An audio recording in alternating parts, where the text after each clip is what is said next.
how we wanted to marry data from our subscription system to our Salesforce database so that we can track what subscription people are on, whether or not they've paid in the same CRM system where we're tracking our opportunities and renewals and things like that. So we use a very well-known tool called Stripe to manage credit card payments. We have our checkout that people can choose the plan that they want. And then when they check out, it goes into this database, and we've got a record of the plan that they were on, the number of users, and the payment date, and the payment status. So I need to get that information into Salesforce. And you can see I want to know, just from a business perspective, what my subscriptions are, if they're paid or not, the organization tracking code so that I can run it down in the different systems and things like that.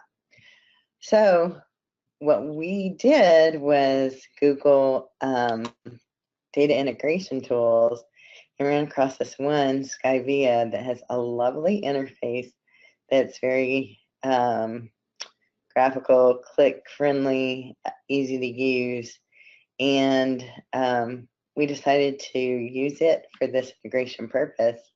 You can set up a connection to your Salesforce and use OAuth for your access. I set up a connection to business intelligence database to get the Stripe information. And then I was able to create integration packages. So if you take a look at our coupons that we use in the credit card payment system, I can edit that package. I can schedule it to run on a routine basis, which I run every night. Inside the package, I choose my data source, and that's going to be where the coupons come from. And then I can map that to my Salesforce column names, and I can do math during the mapping process if I need to. And go ahead, and I don't have to map everything, just the unique IDs. And once I get that done, I can save the job and schedule it. And you can see here I'm going from, my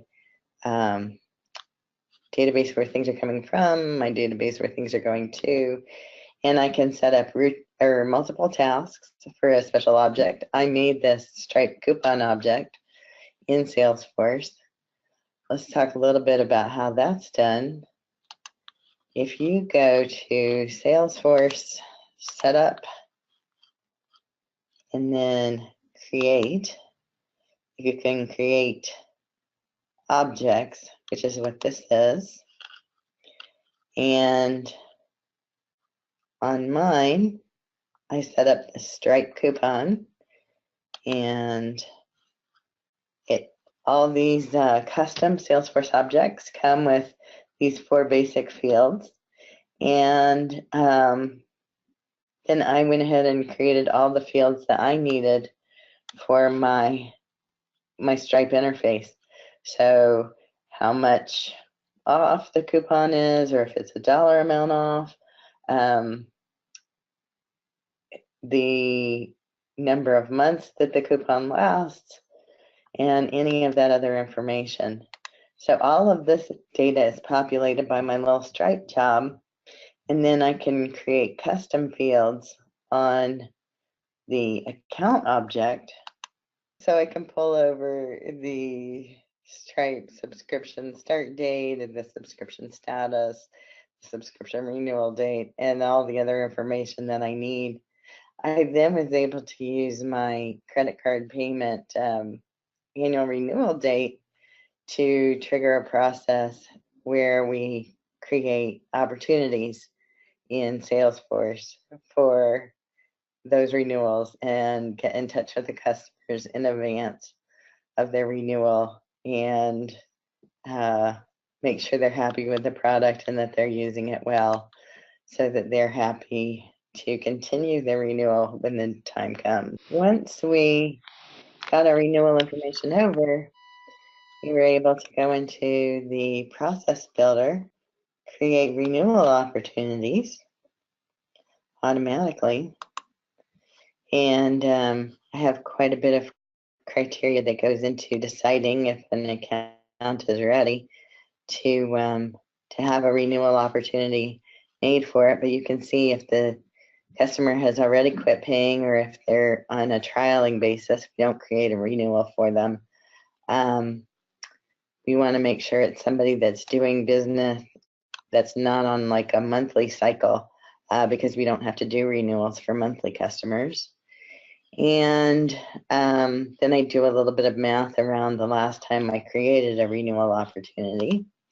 So when all of those criteria are met, I can create a record type of opportunity and set all this information based on the data that I've been able to abstract, like the subscription billing frequency, the number of users, what product it's for.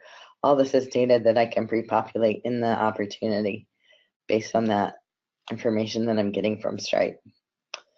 So, and then I set the opportunity name to be a standard format that we like to use to make sure everybody's doing that the same. So the one other thing that I'll show you is if you needed to create that custom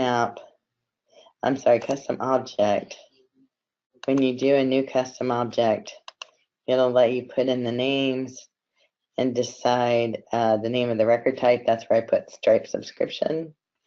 And you can allow reporting on it or not, and searching on it as well.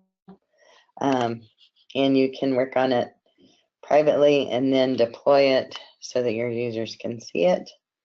And you can set up a tab so that you'll be able to see it across the top of the ribbon here.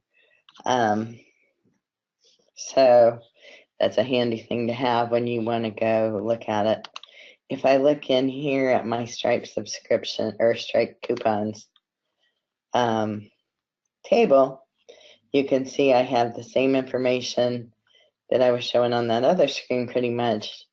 I can tell how many times the coupons have been used and any other information on it. I can tell what subscriptions my folks have in my subscription module. And these all kind of go together because the subscription